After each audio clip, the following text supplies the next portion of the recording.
Caríssimos, então vamos lá. Hoje nós vamos aprender sobre direito das coisas. Aí nós vamos ter uma pequena introdução para a aula de posse. Direito das coisas, bem é um gênero. Então imagine que você tem uma situação que bem é um gênero e a espécie é coisa. Então bem tem proteção jurídica, é um gênero que eu tenho aqui, correto? Eu tenho uma proteção jurídica. Agora, coisa é tudo aquilo que tem valor econômico, é um bem tangível que eu posso pegar. Que o bem em si, ele poderá ou não ter expressão econômica, por exemplo, vida, sentimentos, mas tem proteção jurídica. Então eu tenho que separar que direito das coisas, quando eu estiver estudando direito das coisas, eu estou estudando um direito que tem valor econômico, que é tangível, que eu posso pegar, que eu posso vender, tem valor econômico. E bem, eu posso, todo bem tem proteção jurídica, mas o bem em si poderá ou não ter uma expressão econômica. Então, nem todo bem tem uma expressão econômica, por exemplo, a vida, sentimento, etc. Mas toda coisa tem uma expressão econômica, tem valor.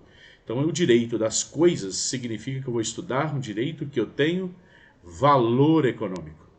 Tá? Porque quando você estudou bem na natureza, num gênero, você estudou bem que era um direito pessoal. Então, era um direito pessoal, da sua personalidade, correto? E ainda, os direitos reais é o direito das coisas, é que tem um valor econômico. Perfeito? Então, para nós relembrarmos aqui, vocês tiveram o seguinte conceito, que o direito das obrigações, que vocês estudaram, que o direito das obrigações vai do artigo 233 ao 420 do Código Civil.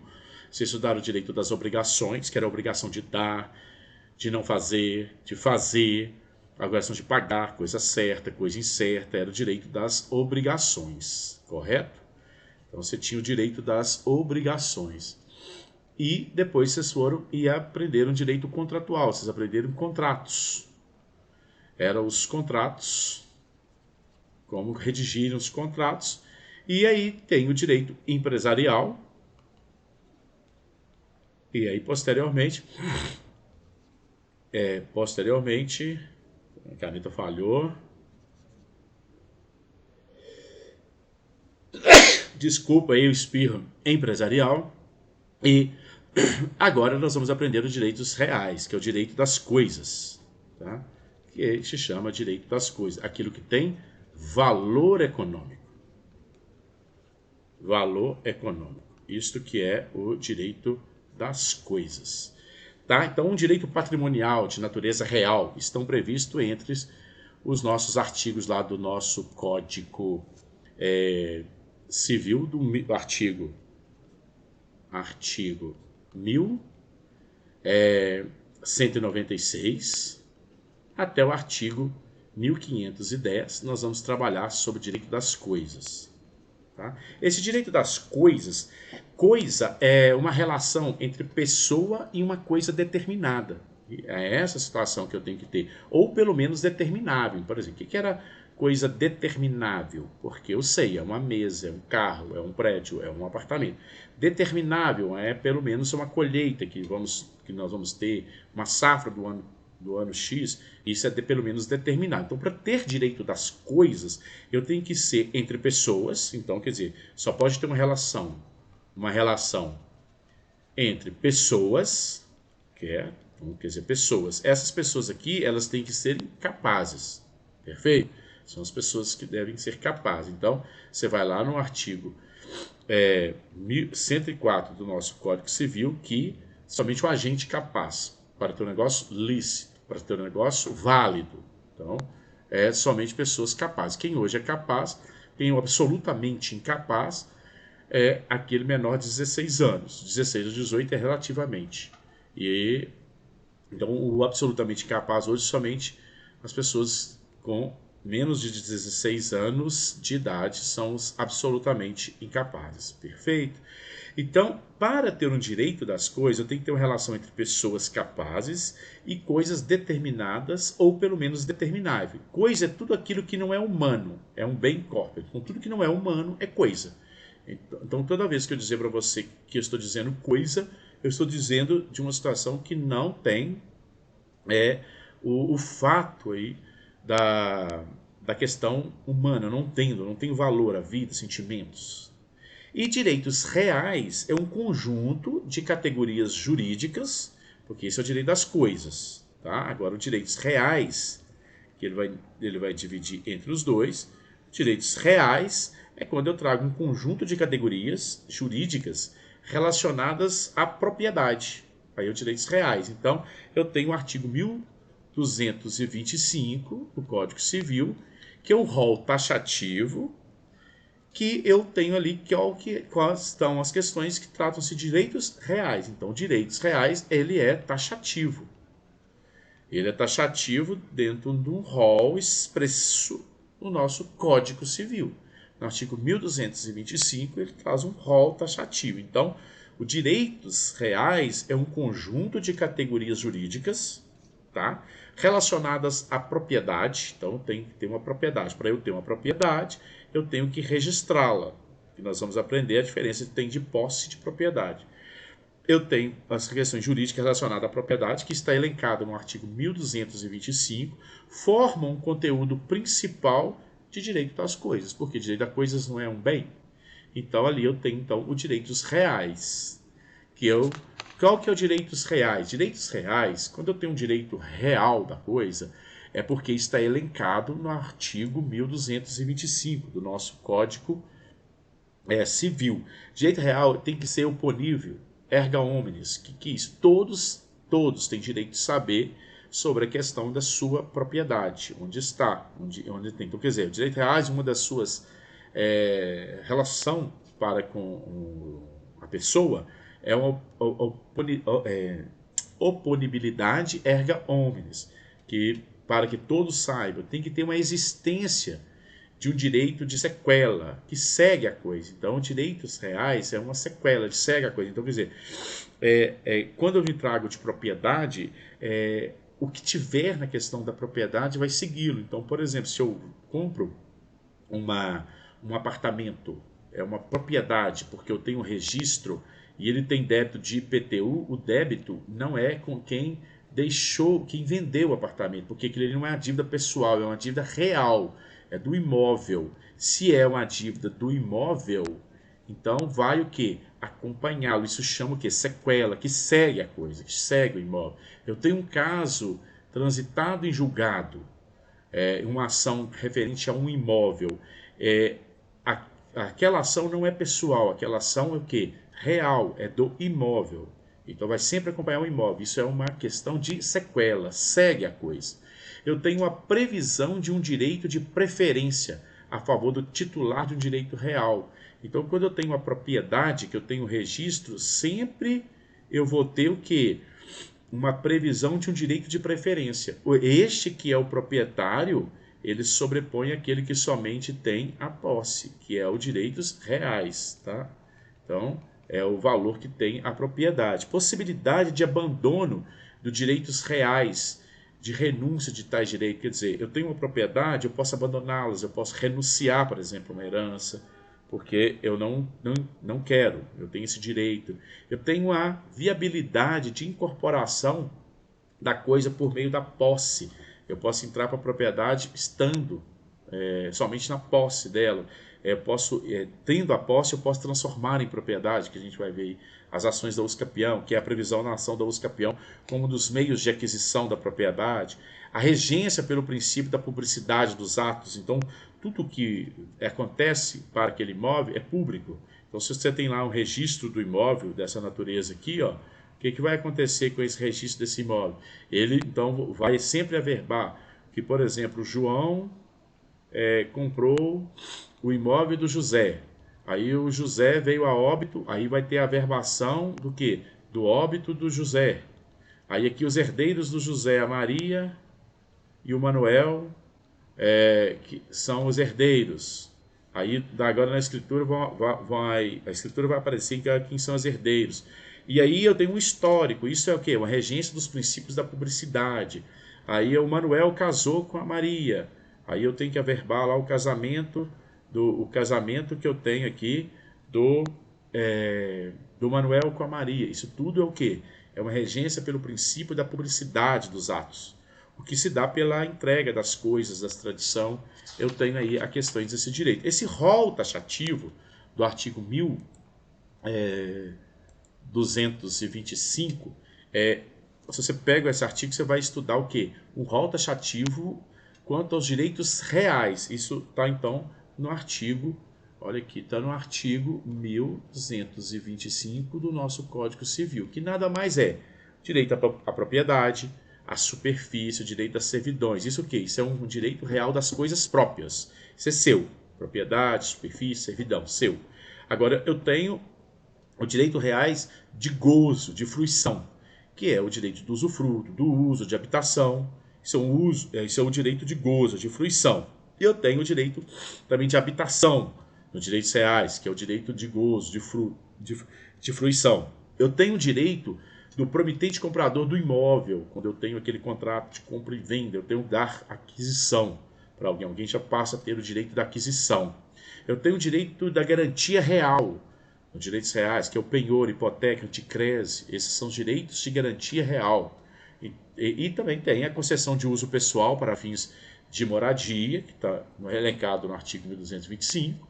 Também tem a concessão de direito real de uso e o direito de laje. E também a multipropriedade, que não deixa de fazer parte desse rol aí, do rol taxativo. Não tem como eu criar direitos reais que não estejam elencados no artigo 1225. Esse artigo 1225, ele elenca exatamente quais são o rol taxativo, o número cláusulas dos direitos reais. Então eu não posso criar direitos reais, não posso eliminar direitos reais, porque isso é um direito que está elencado no nosso Código Civil.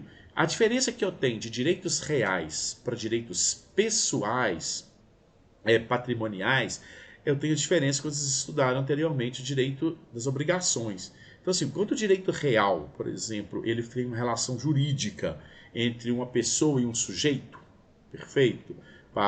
É o ativo de uma coisa, é o sujeito passivo, não é determinado, mas coletivo. Aí eu tenho um direito real. Enquanto no direito pessoal eu tenho meramente uma relação entre uma pessoa, sujeito ativo e credor. Mas não tem vínculo com o bem. O direito real tem vínculo com a coisa. Perfeito? Tem o princípio da publicidade no direito real.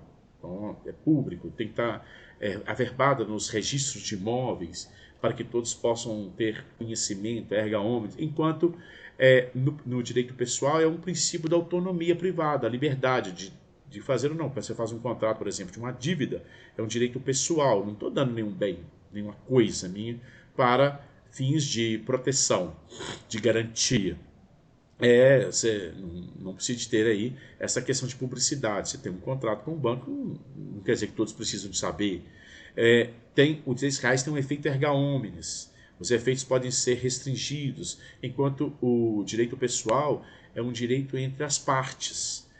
Há uma tendência à ampliação dos efeitos, mas é só entre as partes. Por quê? Não tem efeito erga omnes. Então, aquela dívida, aquele contrato que você fez é somente entre as partes.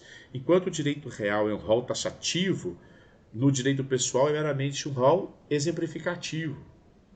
Você pode criá-lo, direitos pessoais, você pode diminuir direitos pessoais. Isso nós pegamos lá no artigo 425 do nosso Código Civil. Você pode ter aí essa diferença. No direitos reais, a coisa responde ao direito de sequela. A coisa que responde, enquanto que no direito pessoal, os bens do devedor respondem, certo? Então é um princípio da responsabilidade patrimonial.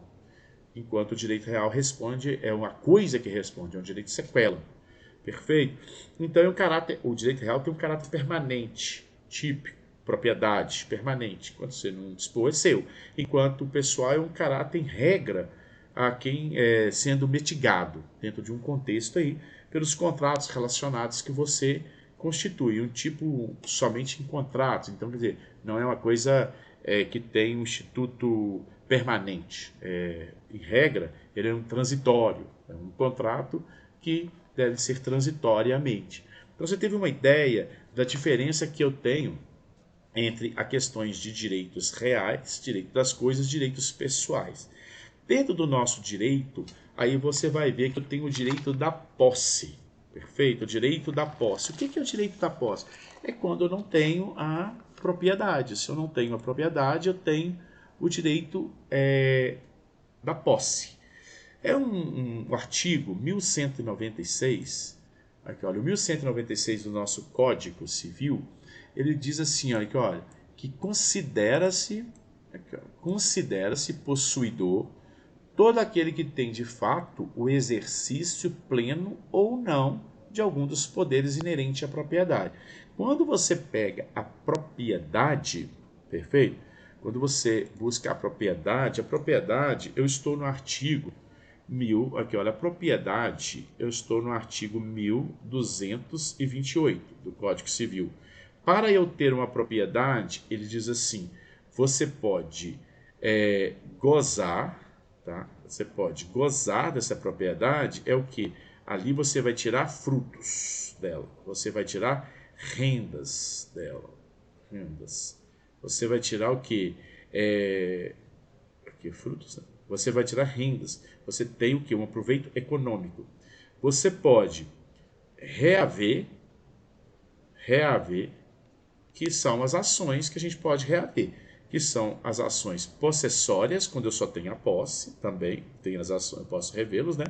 As ações possessórias, e quando eu tenho a propriedade, eu vou usar das ações petitórias, que a gente vai estudar daqui à frente. Então, eu posso reaver a minha posse ou a minha propriedade, dependendo da circunstância. Para a propriedade, eu vou ver por meio das ações petitórias, e quando eu tenho a posse, eu vou ver, eu reaver a minha posse pelas ações possessórias. Perfeito? Eu posso usar desse bem. Quer dizer, eu vou usar desse bem, literalmente. Né? Eu vou estar nele, eu vou usar.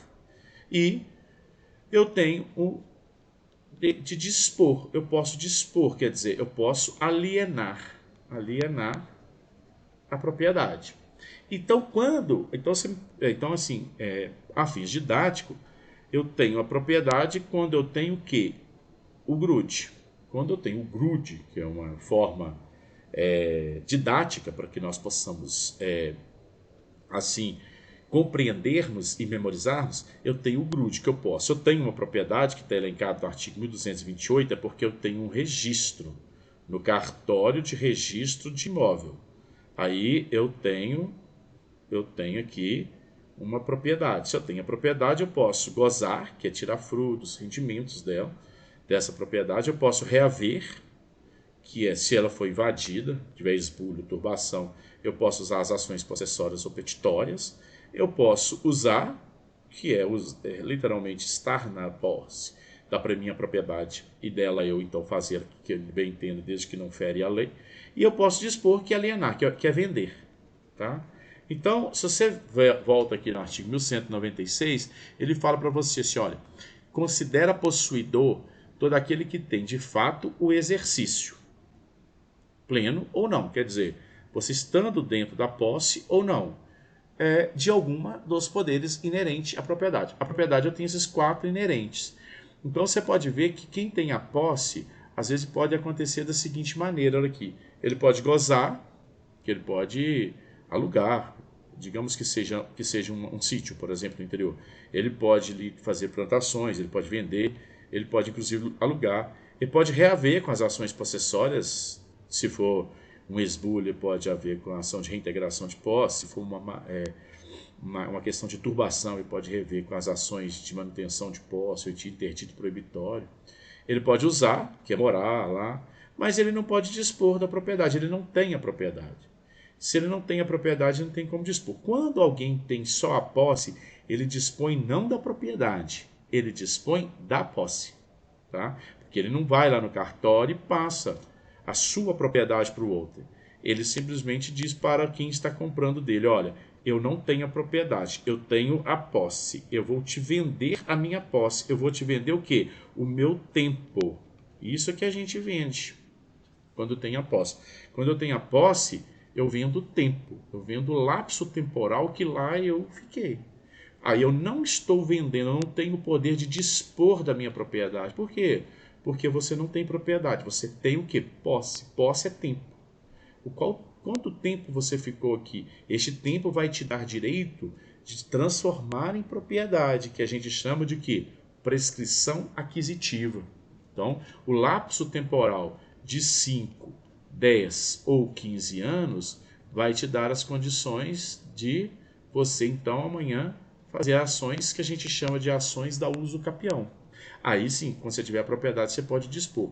Então, toda vez que eu não tiver todo o meu GRUD, para que a gente possa ter uma questão didática, todo o meu GRUD, se eu tenho todo o meu GRUD, eu tenho a propriedade. Agora, se falta um dos elementos essenciais da propriedade, eu tenho ali a posse. Então, uma delas, nunca que eu vou poder dispor da propriedade. Eu não tenho propriedade, eu tenho posse. Então, o artigo 1196, então, ele então condiz a dizer, olha, você não tem a propriedade, mas você tem a posse. Este pensamento aí para que nós possamos invertir. Então, o nosso Código Civil, ele então falou o seguinte, anteriormente, eu tenho duas teorias. Eu tenho a teoria que a gente chama de teoria subjetiva. Então, eu tenho uma teoria subjetiva. Essa teoria subjetiva aqui, ou então subjetivista, foi criada por Frederic Carl von Savigny. Então, o Savigny, que é um grande estudioso da matéria na Europa antiga, sobre a questão de posse, ele disse o seguinte, para que você possa ter a posse, você tem que ter dois elementos. Um é o corpus, que é o significa. Você tem que ficar na posse. Vocês têm que estar na posse. Então você tem que estar dentro da posse. Então, se você tem um imóvel que tem a posse, eu tenho que estar lá dentro dela. Eu tenho que ficar dentro dessa posse. E o animus donimi, que é a vontade de ser dono dela. Então, é o animus donimi, que é a vontade de ser dono dessa posse. Aí, essa teoria é subjetiva, então subjetivista, de Frederic Carl von Savigny, que ele, então, assim interpretava. Quando o nosso código, aí posteriormente, veio o seu discípulo, que criou a teoria que a gente chama de teoria objetiva. Tá? Essa teoria objetiva ela foi criada pelos discípulos de Frederic Savigny. Quem criou essa teoria objetiva foi Rodolphe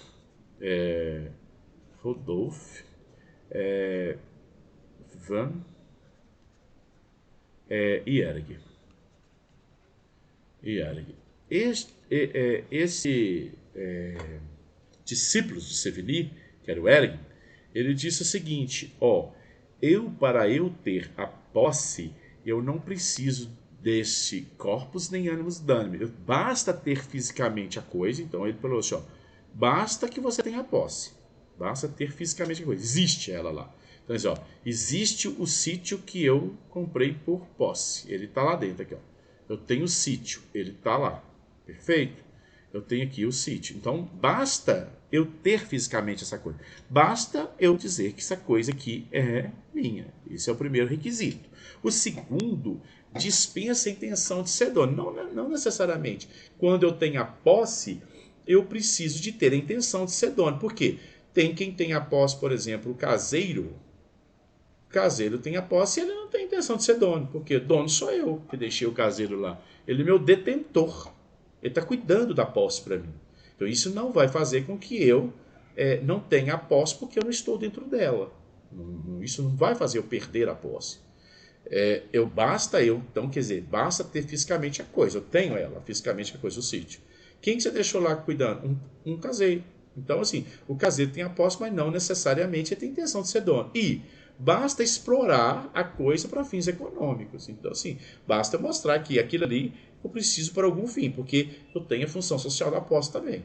Se você tem uma posse e nada você faz dela, ela pode ser invadida e perdida. E você vai o perder em razão de que você tem que explorar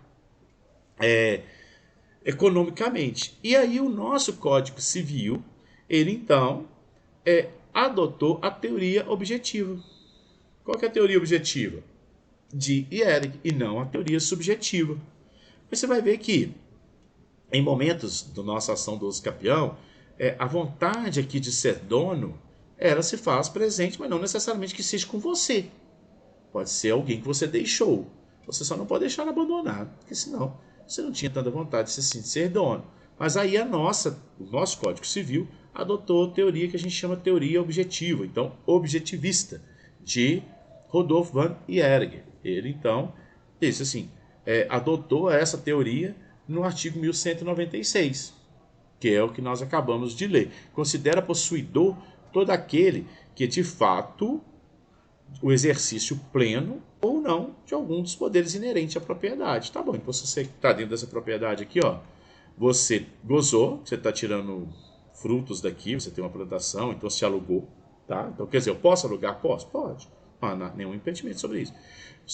Então, você está gozando, você pode reaver. Então quem é posseiro pode fazer as ações possessórias. Você pode usar, que é estar nela mesmo. Bom, mas você não pode vender a propriedade, mas pode vender a posse, que você vai vender o tempo.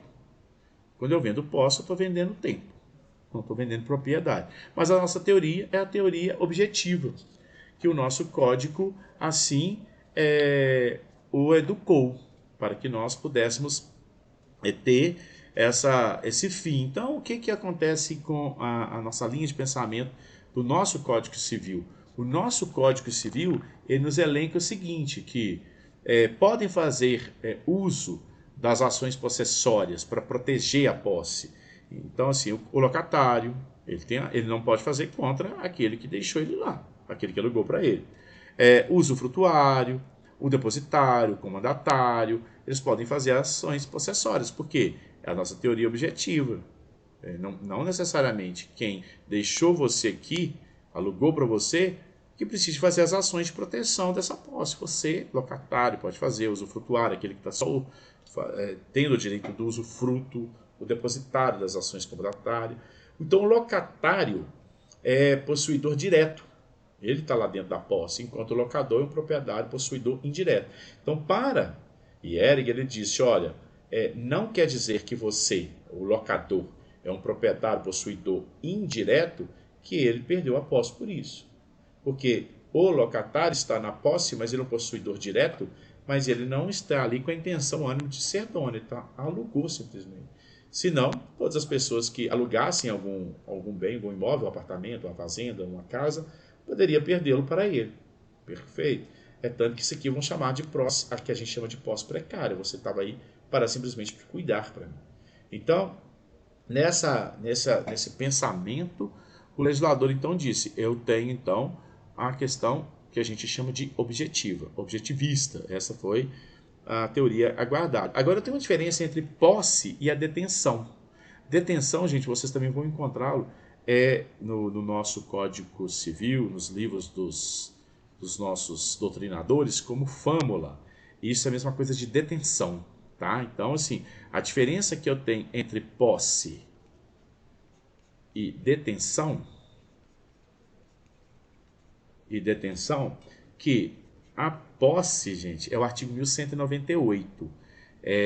Posse, eu tenho a posse, aquele que então constituiu ela, e a detenção eu posso ser aquele que tem o quê? A fâmula. O que é fâmula? Fâmula é a mesma coisa de detenção. Você está aí cuidando, mas não tem um ânimo dono, de vontade de ser dono. Esta é a questão. Perfeito?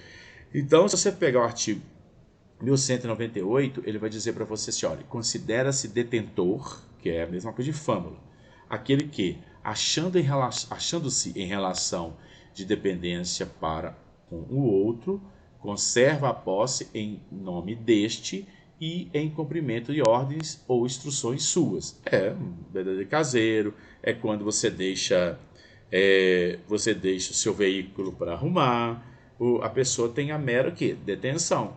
A posse é sua, ele tem a mera detenção da posse de um veículo.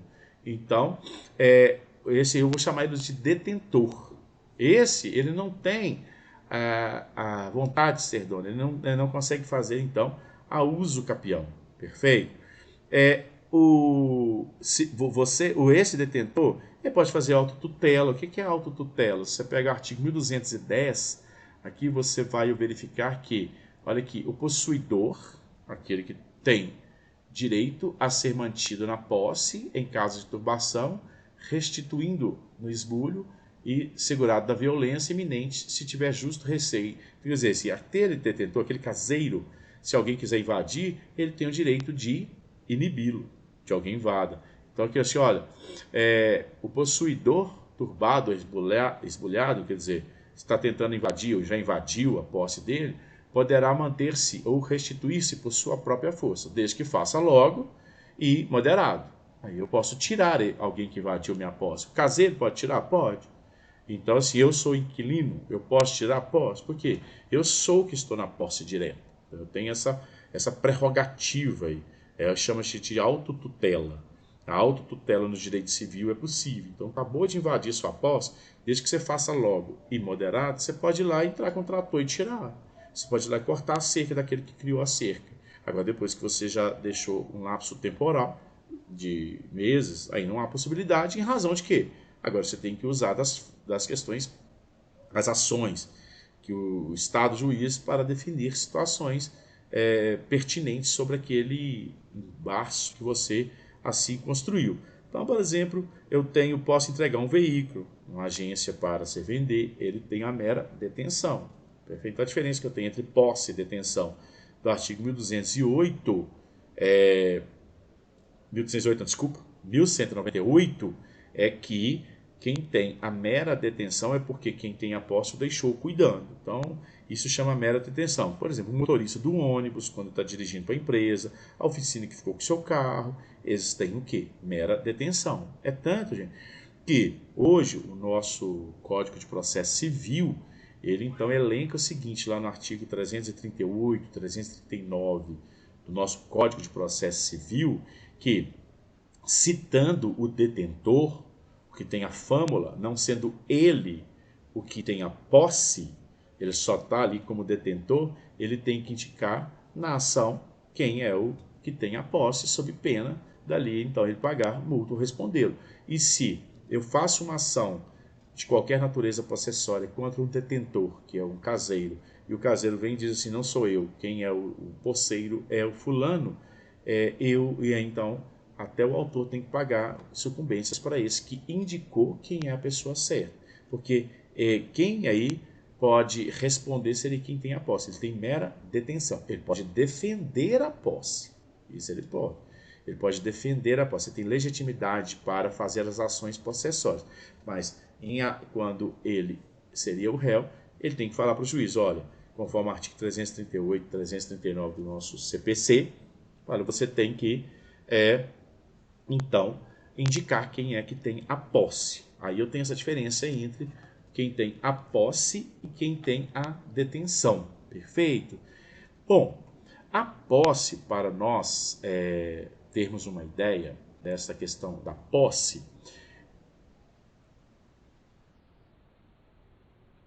a posse eu posso classificá-la. Então, vai existir uma classificação da posse. Então, vejam bem comigo aqui, olha. Uma classificação. Aqui, ó, classificação da posse. Então, até agora vocês estão compreendendo comigo que existe a propriedade quando eu tenho registro. E quando eu não tenho registro, eu tenho a posse. Perfeito? Para eu ter uma posse, eu tenho aqui no nosso Código Civil a questão que eu chamo da objetividade dela. Desde que eu tenha a posse, eu posso pedir a alguém para conservá-la. Ela tem que ter um fim econômico, senão é o princípio que a gente tem da posse, né, da questões da posse também, que você não pode ter uma posse para nada, que é a função social da posse, e então tem que ter ali uma função econômica, mas não necessariamente que eu que tenha a posse tem que ficar lá 24 horas na posse. Eu posso deixar alguém para cuidar dessa posse para mim. Então a classificação da posse, a primeira é a classificação que eu chamo de classificação direta. Direta é o seguinte, ou então imediata, né? Ou então imediata. Essa classificação aqui é aquela classificação que quem está dentro dela tem a posse direta, mas quem está na posse indireta não perdeu essa posse. É o tipo do locatário, o depositário, o comandatário, o usufrutuário. Ele tem a posse direta, mas quem tem outra posse não perdeu esse direito. E então, ou a posse indireta. Indireta, que eu posso chamar de imediata também, né? Tanto os nomes são sinônimos, que é o dono, o locador da posse, né? Ele, locador, o depositante, o comandante, o proprietário. Ele tem a posse indireta, mas nem por isso ele perdeu a posse. Perfeito? Ele não perdeu a posse. Então tem duas classificações da posse. Uma pode ser a de posse direta, aquele que está dentro dela. É aquela imediata. Eu tenho a posse indireta, que não está dentro dela, mas nem por isso perdeu a posse. Aquela imediata. É o caso do locador, do depositante, do comandante, do proprietário. Se você pegar o artigo 1197 do nosso Código Civil, ele vai dizer para você assim, que olha, a posse direta de pessoas que têm a coisa em seu poder temporariamente em virtude do direito pessoal ou real não anula a indireta de quem aquela foi a vida, podendo o possuidor direto defender a sua posse contra o indireto. Então, eu tenho o quê? Que a posse de pessoas que têm a coisa em seu poder, quer dizer, o inquilino, por exemplo, temporariamente, porque vai ter um percurso que ele vai ficar como inquilino, em virtude do direito pessoal, porque eu aluguei, ou real, porque é sequela, veio comigo. Não anula a indireta, não anula de quem é o dono da posse, perfeito? De quem é aquela que foi a vida, podendo o possuidor direto, aquele que está dentro dela, defender ela contra terceiros ou então posse contra o indireto, até mesmo se for um caso do seu próprio locador. Então, por exemplo, o locatário, que é o inquilino, né, viaja e o locador, que é o dono daquela posse, invade. Cabe a ação de reintegração de posse contra o locador. Então pode ser, eu posso até posse contra o indireto, que é o final da minha redação, que é defender a posse contra o indireto. Então imagina, o locatário, que é o inquilino, ele viaja e quando chega o dono, que é o locador, invade, cabe a ação de reintegração contra o locador. E também tem o locatário, que é o inquilino, está devendo, faz acordo, mas não cumpre isso aí já é questão de despejo, porque aí eu tenho a lei do inquilinato, que é a lei 8245, lá no artigo 5º, que não tem, você não pode ter essa questão aí de reintegração de posse. Dívida com o seu locatário não é ação de reintegração e vice-versa. Quando se trata de dívida, outras questões, eu vou para a lei do inquilinato. Agora, quando eu tenho a questão literalmente da posse, aí eu tenho que utilizar das ações possessórias e não das ações da lei própria de 8245, em razão de que aí não se trata da lei do inquilinato. Essa questão é posse. Aí eu vou tratar nas ações possessórias. Agora, quando se trata de despejo por falta de pagamento ou outro fato, mesmo que eu tenha só a posse, eu vou usá-las da lei do inquilinato. Porque aí é o artigo 5º lá da lei 8245 que vai me trazer essas prerrogativas para que eu possa entendê-la. Perfeito? Bom, aí o Código Civil ele diz assim no artigo 1200, olha aqui, é justa a posse que não for violenta, clandestina ou precária.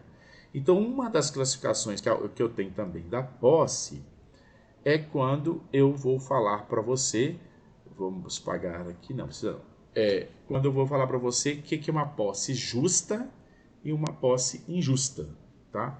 Então, isso é mais uma questão. A primeira classificação é a posse direta e indireta. A segunda que eu tenho é quando eu vou falar para você sobre a posse justa e a posse injusta. Então, aqui, ó, eu tenho uma posse justa e eu também posso ter uma posse injusta. Só que essa diferença aqui para mim, para o mundo jurídico, quando eu quero ali, então, depois transformar em propriedade, ela não é tão relevante, tá? Ela não tem tanta relevância. A justa, gente, é que não há nenhum vício, nenhuma violência. Aqui, ó. Então, aqui não há nenhum vício aqui. Não há nenhum vício, não há nenhuma violência. Nenhum vício. Não há nenhum vício, nem violência. Agora, já a posse injusta, ela foi violenta. Houve violência, tá? Ela então é injusta até que cessa a violência. Quais tipos de violência que eu tenho? Olha, a primeira violência que eu tenho é o esbulho. É que eu entro e lá dentro eu fico da sua posse. É o esbulho. Eu tive a privação do meu bem, da minha coisa. Eu tive a privação da minha coisa. Perfeito? Houve força física. Houve uma força física. E lá eu saí. Então a pessoa chegou e houve uma força física e assim eu saí, correto? Houve então uma questão moral, uma intimidação moral, invade a luz do dia. Aí houve aqui a que a gente chama de violência. A violência gera o esbulho. É como se lá, por uma analogia no Código Penal, eu dissesse que houve o roubo. Perfeito? Aqui, ó, eu tenho uma analogia como se aqui fosse o roubo. Então essa posse é injusta, até que se cesse a violência, para que ela se torne justa. Perfeito?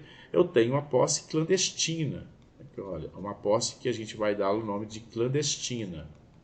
Clandestinidade da posse. Essa posse é clandestina. Essa posse clandestina, às escondidas, à noite, procede a invasão. Então há uma invasão aqui, ó. Invasão à noite. À noite, às escuras, procede essa invasão. Essa posse é clandestina, sem que ninguém assim eu perceba, porque eu estou fazendo isso à noite. Eu estou tendo uma posse. Então, imagina, eu entro com meu gado na fazenda e saio. Lá eles alimentam, tomam água, eu saio. Isso aí eu faço essa invasão à noite, onde ninguém percebe. É como se fosse, por analogia no Código Penal, o furto. Não há ninguém lá dentro, não há ninguém na casa, eu entro e levo os objetos. Eu estou furtando. Enquanto o roubo, você sabe que eu tenho aqui a mão armada, eu tiro um objeto de alguém. Então houve violência mesmo. Assim é a mesma coisa. Eu tenho a posse porque eu usei da violência, da privação sua. E o último, eu tenho a precária, uma posse precária. Essa posse precária, eu tenho a posse precária. E essa posse precária, perfeito, é como obtida em abuso de confiança. Você já entrou pela sua confiança, depois é o locatário, por exemplo, que não devolve o bem depois de um certo tempo, aquele que você emprestou a casa de praia e nunca mais te devolveu. Isso aí é uma posse precária. O que é posse precária? É aquela que usou da sua confiança. É a mesma coisa lá no Código Penal, a gente chama isso aqui de estelionato, correto? O estelionato. Isso é só para você ter assim uma analogia, tá? Então, olha bem, é estelionato porque você usa da confiança da pessoa e depois você acaba levando o bem da pessoa, a coisa da pessoa. Então, isso é para a gente ter essa analogia. Então, para eu ter uma posse injusta, ela vai ter que existe a posse que é violenta, que é realmente a privação, a posse clandestina, que eu vou invadir à noite, às escuras, e a precária, que eu vou usar da confiança, de quem é o posseiro, de quem é o proprietário, eu vou usar. Então, eu vou ter aí a posse. Então, eu tenho uma posse justa que não há violência. Eu peguei, comprei a posse. Eu ganhei a posse. Não teve nenhum da violência, nem clandestino, nem precário. Eu ganhei, eu comprei. Então, a posse é justa. A posse é injusta quando eu uso de uma dessas condições para torná-las injusta.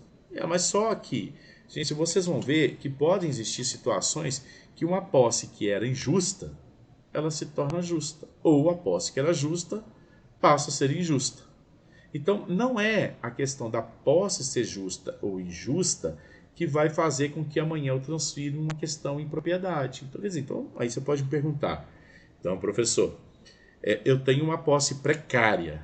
Aqui faltou um né? Ó. Eu tenho uma posse precária. Dessa posse precária, amanhã eu posso usufruir? Depende. Às vezes sim. O lapso temporal é tão grande que entende, então, o magistrado, pela função social da posse, que você pode adquirir. essa posse por propriedade, porque ela foi precária no começo, mas depois ela deixou de ser injusta, porque a pessoa nunca mais voltou para resolver o problema. E o lapso temporal faz com que se adquire. A posse que era clandestina, que você invadiu, mas ninguém te tirou, depois que ela parou a invasão e você já está lá dentro, a posse que era injusta cessou a invasão. E você continuou. Mesma coisa violenta, você esbulhou, a pessoa nunca mais voltou e lá você ficou, ela acessou-se a violência. Então, para que eu possa trazê-la para a propriedade através de uma ação do uso campeão, o que vai me dizer se ela é de boa fé ou de má fé, correto? Porque a posse injusta, por exemplo, uma posse é injusta, mas ela é de boa fé. Exemplo, comprar um bem roubado. Eu não sabia, eu comprei de boa fé. E por isso eu não vou poder ter essa posse. A posse era injusta, mas eu estava de boa fé. Ela tornou-se justa. Comprar de alguém que tem um testamento nulo. Então, alguém deixou um imóvel por testamento. Depois eu comprei. Aí depois eu verifiquei que o testamento era nulo. Eu comprei de boa fé, não comprei? Eu tinha boa fé. Então, assim, eu não vou perder a aquisição porque eu estava de boa fé. Eu não tinha como entender que isso era injusto. Agora, por exemplo, posso ter uma posse justa, mas era de má fé. Exemplo, o locatário que pretende adquirir por uso campeão. Então a posse no início era justa, depois de má fé, esse locatário quer uso capilo. Então o que ocorre é o seguinte, vocês já perceberam que o que me interessa não é saber se ela é justa ou se ela é injusta. O que me interessa é se ela é de boa fé ou de má fé. E esta questão aqui de boa fé e de má fé é que vai trazer todo o norte que eu tenho para o meu direito, tá? Então o direito ele me alicerça, na verdade, numa questão que a gente chama de boa fé e de má fé. É isso que eu tenho que ter em mente, tá? Então assim, a posse, mesmo ela sendo viciada, eu tinha um vício na posse, porque uma dessas questões aqui são chamadas de vício da posse. Então assim, a posse, mesmo viciada, o possuidor, aquele que está lá, tem o direito das ações possessórias. Não tem problema, pode ter viciado, mas você tem direito assim, de proteger sua posse, mesmo viciado. Então imagina que eu entrei numa posse, por esbulho, por violência, o outro depois quer entrar. Eu falo assim, não, eu vou defender a posse, porque aí não. Ladrão roubar de ladrão não dá, né, gente? Eu tenho que defender. Então, quer dizer, a posse, mesmo viciada, sendo violenta, clandestina, precária, o possuidor, aquele que está lá, tem os direitos das ações possessórias para defender a sua posse, se outro estiver invadindo, contra terceiros e não contra quem ele tirou da coisa. Então, assim, ó, eu cheguei aqui, tá? Então, você tem que ter essa ideia. Eu cheguei e sobre violência, esbulho, eu tive a privação por força física ou moral e tem esse imóvel aqui e eu tirei o João daqui. Aí então, aí depois passou-se um tempo, o Antônio é que está querendo a minha posse. Eu posso fazer uma ação, o Antônio invadiu aqui, eu posso fazer uma ação contra o Antônio, mas a pessoa com quem eu primeiro invadi, eu não tenho como fazê-lo contra ele, tá certo? Por quê? Contra quem tirou a coisa eu não posso fazer. Porém, conciliando o artigo 1208 do lado do nosso Código Civil, com o artigo 558 do nosso Código de Processo Civil, que fala das ações possessórias, passando 1 ano e 1 dia, a posse injusta passa a ser justa. Trata-se da função social da posse. Aí o que é isso? Ah, tá. Então é o seguinte, quando eu estou tratando de posse, limpar aqui para a gente continuá-lo. Então, se você pegar o artigo 1208, você vai ter a seguinte redação. Vejam bem comigo, olha aqui. Olha aqui, ó. Não induzem posse os atos de mera permissão ou tolerância, ok? Não injúria. Então, assim, mera permissão ou tolerância não é posse. O caseiro que eu deixei lá, isso aí foi mera permissão. Então, o meu primo que eu deixei morando no meu apartamento, isso não induz posse, para que ele possa, assim, amanhã adquiri-lo. Assim como não autoriza a sua aquisição os atos violentos ou clandestinos, senão depois de cessar a violência ou a clandestinidade. Quando que é isso? Então foi o quê? Foi violenta e foi clandestina. Isso é o artigo 1208. o que nós temos que ter em pensamentos aqui é o seguinte, vejam bem. Então, se passo deixa eu voltar a linha aqui, porque perdemos. Aqui, ó. O artigo 1208, então ele diz para você o seguinte, ó, depois que cessar a violência, depois que cessar a questão da posse clandestina e depois que cessar a questão da posse precária, então imagine bem, teve uma violência na posse. Então você tem aqui um sítiozinho, agora a casinha ficou um pouco torta. Você tem aqui um sítio, então teve uma pessoa que veio cá e invadiu o seu sítio. Perfeito? Está aqui, invadiu o seu sítio. Você estava morando lá em Paris, então aqui está você estava morando em Paris para fazer uma pós, um doutorado na universidade mais chique de Paris, em Sorbonne. Quando você nem está sabendo, esse que invadiu. Quando você volta da França com seu doutorado, você chega aqui, teve uma invasão, teve um esbulho. Aí você fala, esse senhor aqui, ele não tem a propriedade, ele só tem a posse, porque se ele tivesse a propriedade, aí eu não preciso utilizar desta maneira, dessa posse justa ou injusta. Quando eu tenho a propriedade, eu não tenho que discutir posse justa ou injusta, eu tenho a propriedade. É tanto que você vê no artigo 1245 do nosso Código Civil que quem não registra não é dono. Tá? Então, esse senhor aqui, que a gente vai chamar ele de Antônio, ele esteve fazendo seus doutorados e aqui ele deixou. Esse que esbulhou a posse do Antônio. Vamos chamar esse aqui então de Marcelo.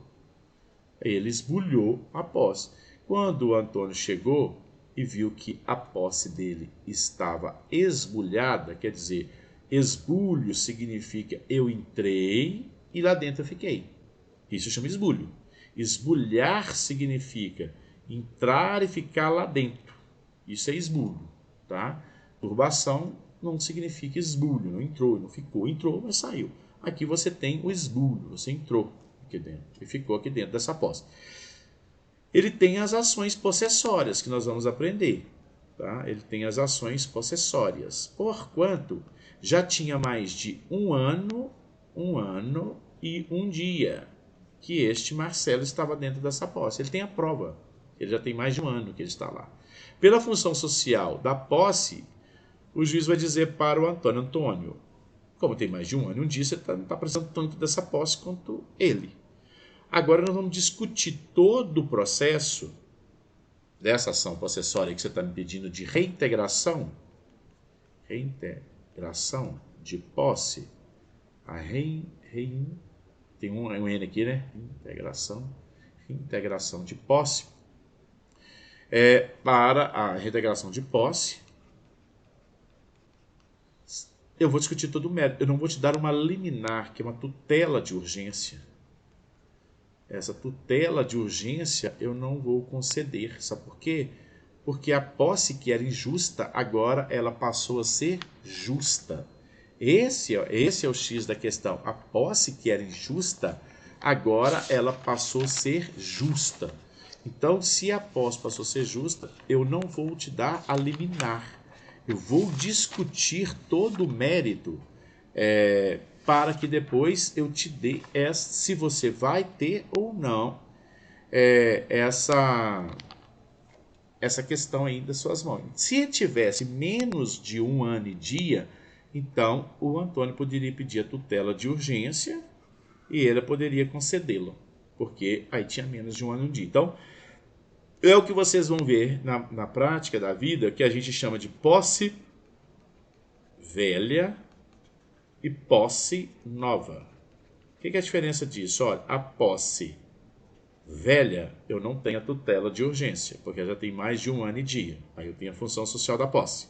E a posse nova, porque ela tem menos de um ano e dia da sua invasão, aí eu tenho a possibilidade de retirar o invasor, o que esbulhou, antes do fim do processo. Aí eu tenho aqui, então, eu posso usar dessa tutela de urgência que o Código de Processo Civil me permite. Então, quando eu falar que a posse é velha, eu estou dizendo que tem mais de 1 ano e dia que o invasor está lá dentro. Quando eu estou dizendo que a posse é nova, é porque ele tem menos de 1 ano e dia. Aqui ele tem mais de 1 ano e dia, aqui ele tem menos de 1 ano e dia. Que a posse, que ele está dentro da posse. Esta questão aí é esse conflito que eu tenho aí dessas questões entre o artigo 558 e o artigo 1208 do nosso Código de Processo Civil. Tá? Então a questão dos vícios da posse, vocês viram que a violência, a clandestinidade e a questão precária, não influencia na questão dos frutos, que nós vamos ver agora que é de boa-fé e de má-fé, tá? Das benfeitoria e das responsabilidades. Para tal questões, lava-se aí o conflito entre a boa-fé e a má-fé. Então, quando eu estou tratando de restituição dos valores, das questões que ocorreram para que eu possa ali ter ou não o direito, eu estou dizendo a questão da boa-fé e da má-fé. Então, as questões de vícios da posse, elas não influenciam nas questões dos frutos, se você vai poder levar ou não seus frutos. Perfeito? Então, assim, quando, digamos que, então, vocês vão compreenderem, quando esse Marcelo aqui perder essa posse, tá? Para o Antônio, no fim do processo, se aqui ele então fez benfeitorias, se aqui ele tem frutos para colher, não é a questão da posse ser justa ou injusta que vai dar o direito dele levar, de ser indenizado ou não. O que interessa é se ela era de boa fé ou de má fé, para que ele possa ter direito nos frutos, nas suas benfeitorias. O que me interessa é saber se ele estava de boa fé ou de má fé. Porque a posse que era injusta, ela passou a ser justa pelos anos. Aí o artigo 1201 do nosso Código de Processo Civil, então é o mais importante para questões de posse, porque ele vai nos elencar sobre a questão da posse de boa-fé e da posse de má-fé. Então, se você pega o artigo aqui, 1201, tá, do nosso Código Civil, lá ele vai trazer assim, o que é uma posse de boa-fé e o que é uma posse de má-fé. Esta questão aqui, o que é uma posse de boa-fé e o que é uma posse de má-fé, é o que me interessa, é o que nos interessa para que possamos ter a propriedade posteriormente por uma ação chamada da uso capião, que é uma ação petitória, mas também para eu ter restituição das benfeitorias e dos frutos, quando assim a sessão terminar, quando a ação terminar. Então assim, não havendo vício e possui um justo título, então assim, não teve nenhum vício, não foi nem clandestina, nem violenta, nem precária a sua posse, perfeito? Então ela não teve nenhum vício. E você foi de boa fé. O que é boa fé? Um justo título. O que é justo título, professor? Justo título é quando você tem um recibo, você tem uma escritura pública, você tem um contrato, tá? Isso aqui é chamado de justo título. Então, assim, você tem um justo título, você comprou, então você tem um recibo que você comprou essa posse, você tem uma escritura pública que você comprou essa posse, nada te impede do cartório fazer, cartório de nota, tem um contrato, e você tem um justo título. Se eu tenho, não há vício e possui um justo título, presume-se, é a presunção, que é da boa-fé, é um possuidor de boa-fé. Se você tem isso aqui, eu tenho uma presunção, perfeito? Presume-se a boa-fé. A boa-fé, gente, é presumida. O que que você tem que provar é a má-fé. Que a gente, até que me prove o contrário, eu estou de boa-fé. Então, presume-se. Aqui é a presunção, presume a boa-fé, tá? Então, um justo título aqui, que é um recibo, uma escritura, um contrato, eu tenho aqui a característica, até que me prove o contrário, que eu tenho a boa-fé. Por exemplo, imagine, eu vou lá na cidade, vamos pôr uma cidade aqui, vizinhas nossas, eu vou lá em Birité e num loteamento que tem lá, procuro e acho um lote. Ah, gostei desse lote. Aí eu procuro, quem é o dono desse lote? Aí chega vamos lá colocar aqui o Isaac e fala assim, ó, este lote é meu. Ok. Por que é seu, Isaac? Ah, porque eu comprei da Joana. Ah, ok. Aí eu falo assim, então o que você tem para você me vender? Eu tenho a posse. Eu não tenho a propriedade. Então, quer dizer, na verdade, o Isaac não poderia dispor. Ele tá me vendendo o quê? Posse, tempo. Ele me faz um contrato. Eu estou de boa fé. Perfeito? Então, quer dizer, eu tenho um título. Aí, quando eu estou lá, bonitinho, dentro dessa posse, chega essa Joana, que na verdade o Isaac não comprou dela nada, e fala comigo que eu tenho que sair. Aí eu falo com o juiz, não, juiz, eu estou de boa fé. Aqui, ó, eu estou de boa fé, eu fui ludibriado. Então, quem que você tem que verificar aí é com Isaac, porque eu estou aqui de boa fé, até que prove o contrário. Aí depois, se conseguir provar o contrário, que na verdade ele estava encoliado com Isaac, mudou-se a figura, mas enquanto ele estiver de boa fé, ele então tem a presunção aqui, que se você tem existido, você estava de boa fé. Agora, a questão da má fé, sabendo do vício inerente, mesmo assim, você exerce o domínio fático. Então, assim, o que é de má fé? Você, mesmo sabendo, você vai e fica. Então, aquele que eu sou de má fé para entrar aqui, e aí ficou. Então, digamos esse exemplo aqui, eu, quando procurei Isaac, eu sabia que não era o dono, nós estávamos fazendo assim, se colar, colou. Então, quer dizer, eu sabendo de todo o vício, eu ainda assim quis fazer. Então, eu estava de má fé, eu não vou conseguir. Aí eu tenho aqui agora a diferença para eu ter direito dos frutos e a questão também, quando se trata aí, pertinente a eu conseguir ou não a ação da uso capião. Então, o que é as questões referentes aos frutos e benfeitorias? Quando eu estou lá dentro dessa posse, então vejam bem comigo, olha bem, quando eu estou lá dentro dessa posse, então o que interessa para nós é duas coisas. Olha aqui, eu tenho uma posse, que eu posso ter uma posse nova e eu posso ter uma posse velha. Essa posse nova porque tem menos de um ano e um dia que alguém está dentro desta posse, certo? E a posse velha porque o cara tem mais de um ano e um dia que ele está dentro desta posse. Perfeito? Tá? Então, eu tenho a posse nova e a posse velha. Isso faz diferença? Faz. Por quê? Em uma ação possessória, aquele que quer pedir a reintegração dessa posse, então, vamos ter um seguinte exemplo. Eu tenho um sítio, tá?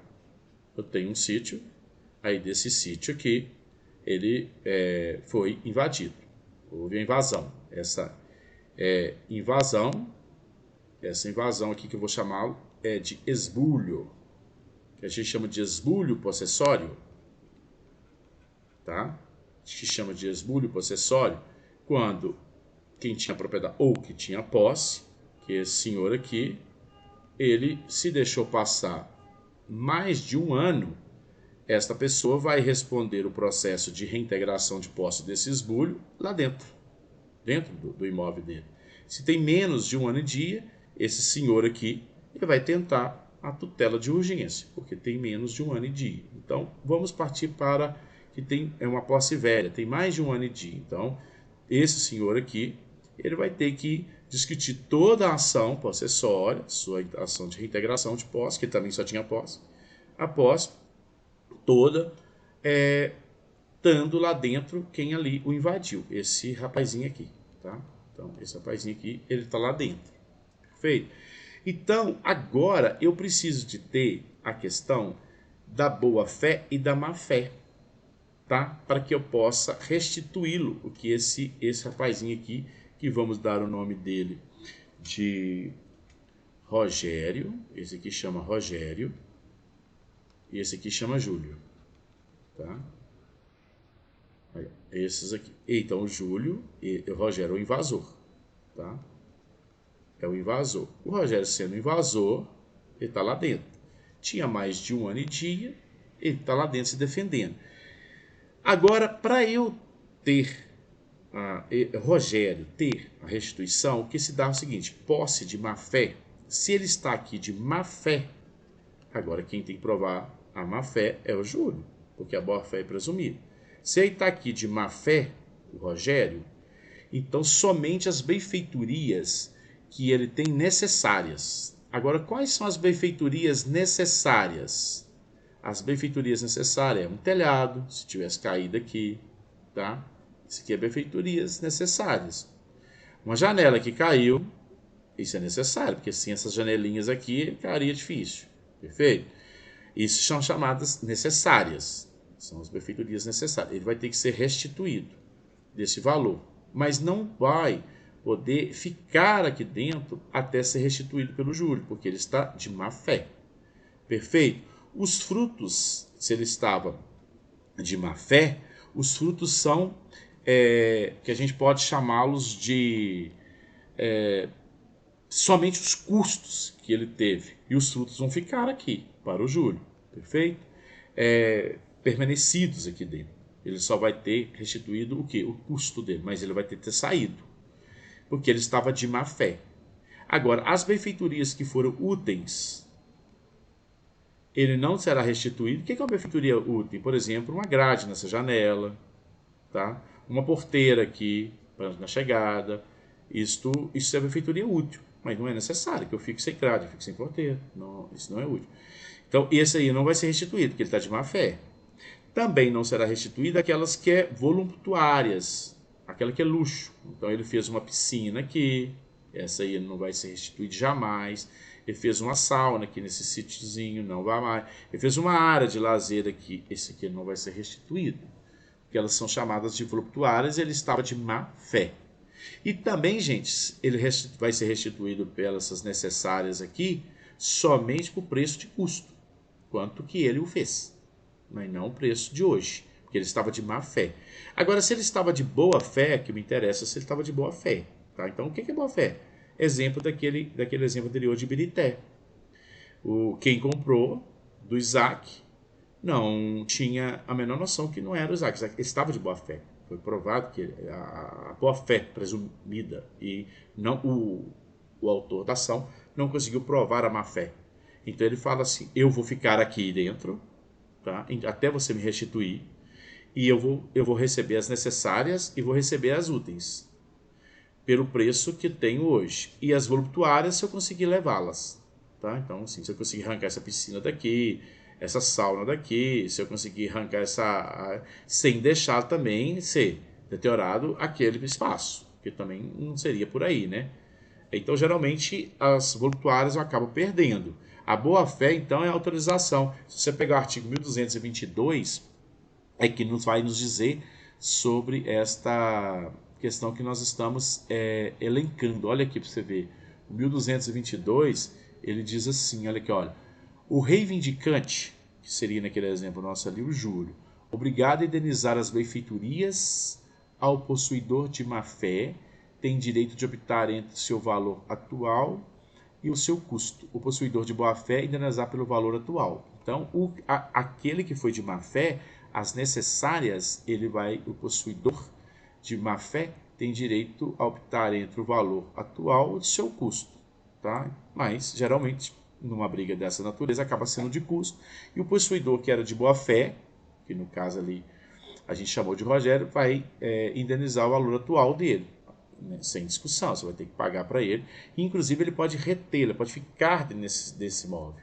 Perfeito? Ele pode ficar dentro deste imóvel aí, enquanto ele não for restituído do valor que ele fez. Então, vocês perceberam que a posse de má-fé e de boa-fé é que nos interessa para questões de indenização e até mesmo para que você amanhã possa transformá-lo em propriedade. A questão da posse justa ou injusta, isso não tem aquela relevância para esse fim. Então, a posse de boa-fé, que é o artigo 1217, se você pegar aqui, olha, o possuidor de boa-fé não responde pela perda ou deteriorização da coisa a que não der causa. Então, mesmo que foi um raio, uma enchente, eu estava de boa fé, eu não vou ter essa responsabilidade. Enquanto de má fé, no artigo 1218, o legislador entendeu que sim, que o possuidor de má fé responde pela perda ou deteriorização da coisa, ainda que acidentais, salvo se provar que, de igual modo, se teriam dado estando ela na posse do reivindicante. Então, um exemplo, se ele consegue provar que eu não tinha condições de defender. Exemplo, eu tenho uma tempestade que eu previ, mas não tem como defendê-lo. Indiferente de ser eu ou você, isso aqui ia acabar com essa tempestade. Agora, se você não conseguir provar, esse de má-fé vai ter que indenizá-lo. Então, a posse de boa-fé, a responsabilidade da perda depende da culpa. É uma responsabilidade subjetiva, tá? Quando eu falo da boa-fé. Agora, quando eu falo da posse de má-fé, a responsabilidade é objetiva, tá? Independente da culpa, o mesmo, ou então até mesmo por caso fortuito, se ele não conseguir prová-lo. Que indiferente disso, indiferente de quem estivesse lá, ia ser realmente, não teria como conseguir aí protegê-lo. E aí você pensa, aí você tem um artigo em 2021 que fala: as benfeitorias compensam-se com os danos e só obrigam ressarcimento ao tempo da evicção ainda existir. Então, que a compensação de danos pelas benfeitorias necessárias do possuidor de má-fé, na verdade, ele tem que se indenizar, porém, ele não vai estar lá dentro dessa posse. Então, a posse de boa-fé, eu tenho que ter o direito dos frutos. Se eu tiver ali de boa-fé, eu posso levar os frutos. Se eu tenho uma plantação, por exemplo, posso levar os frutos. As benfeitorias necessárias e úteis, como eu disse para vocês. As voluptuárias pode retirar, desde que não prejudique a coisa, tá? Então, levantar as benfeitorias voluptuárias sem abalar a estrutura da coisa. Isso a gente chama de justolinde. Então, quando você vê uma expressão chamada assim, olha, vamos pegar esse pedacinho aqui que a gente consegue escrever aqui ainda, né? Aqui, ó. Quando você usar uma expressão assim, ó, justolinde, isso significa o seguinte, é que você pode levantar as benfeitorias voluptuárias, que é aquelas luxos, sem abalar a estrutura da coisa. Se abalar, você não pode levar. Chama-se justolinde. Então, assim, da posse de boa-fé, enquanto não ser ressarcido dela, das benfeitorias, a indenização, o réu aí no caso, nesse caso nosso aqui, né, que a gente deu o nome de Rogério, ele tem o direito de retenção, permanecer nessa posse, enquanto ele não for restituído. Agora, gente, se ele tiver de má-fé, que aí eu vou ter que estudar a situação, é a indenização das benfeitorias somente necessária pelo preço de custos, os frutos somente os remanescidos, e pelo custo da produção, que é o artigo 1216. Eu só vou te pagar o custo da produção e os frutos ficam, porque você estava de má fé.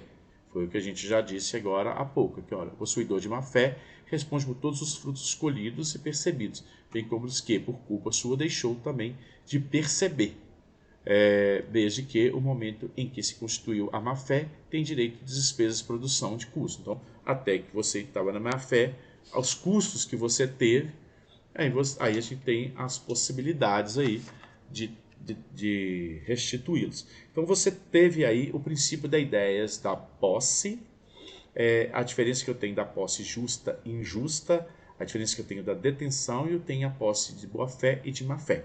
Na próxima aula nós vamos falar sobre as ações possessórias, como defendê-las, ok?